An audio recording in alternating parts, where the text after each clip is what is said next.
What's up, y'all? There's a new Cradle of Filth album on the way this September, and I'm excited as all hell. So, I thought I'd just review all of their albums before it's released.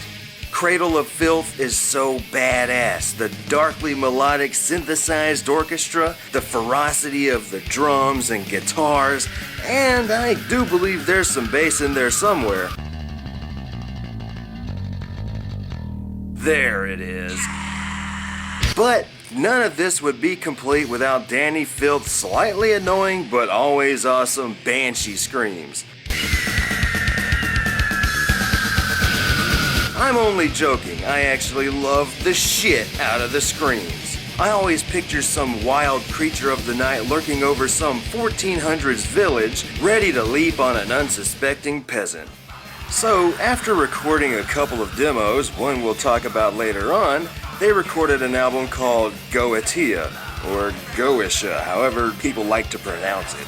But it was never released. Tombstone Records went out of business and they couldn't afford to buy the recordings. Isn't that some bullshit? You work your ass off and it all goes to shit. Cradle finally went on to record their first official album, The Principle of Evil Made Flesh. Holy shit, look at that album cover. These guys always have pretty awesome album art.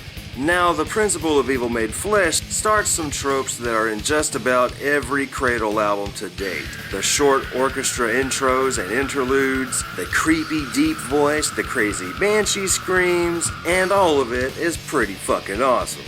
So how does this album hold up after 23 years? Pretty damn good. For the most part. I actually love the hell out of this album. Its mixture of heavy, face-grinding metal and slower atmospheric funeral goth is fantastic, and carries over into each Cradle of Filth release. Really, my only complaint with The Principle of Evil is the shitty quality.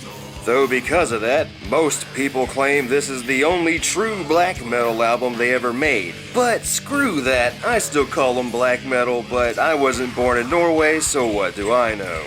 But anyway, the quality isn't as great mostly because it's the first album. There's not enough label money for anything big. Even though the sound isn't all there, you do get used to it, and for what it is, it's pretty freaking awesome. Also, if you're used to the newer Filth albums, Danny's voice can be a little hard to get over. I mean, people joke about how metal singers don't even need to write lyrics, they can just scream and grunt in rhythm, and you can really joke about it here.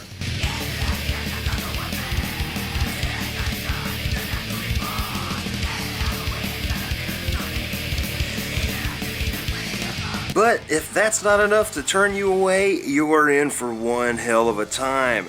The interludes and orchestral moments are real highlights for me on any Cradle album, and this one doesn't disappoint. Darkness Our Bride starts the disc with that creepy piano line and gives you a taste of what's to come.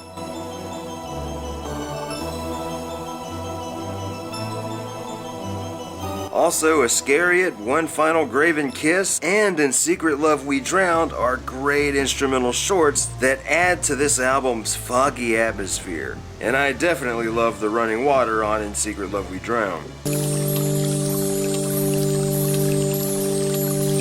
Though the real slaughter begins once you get past the intro. The title track just punches you in the face right out of the gate.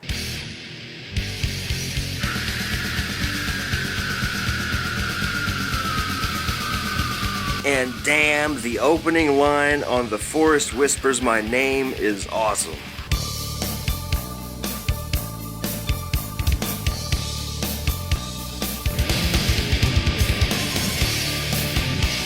Other favorites are A Crescendo of Passion Bleeding and To Eve the Art of Witchcraft. The organ in To Eve the Art of Witchcraft sets it off, man.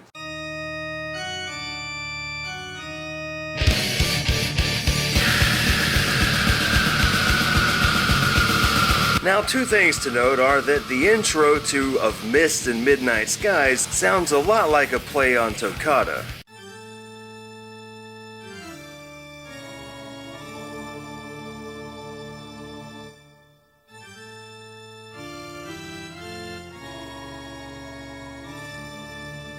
It's not identical, but the similarities are there.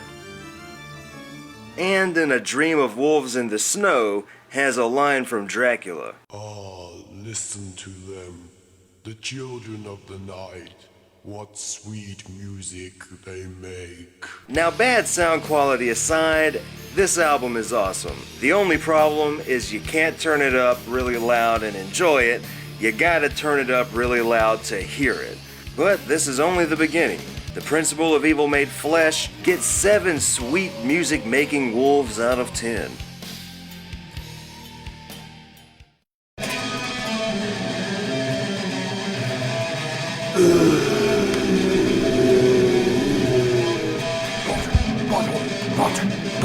Rotten, corpse, tossed, deck, rotten.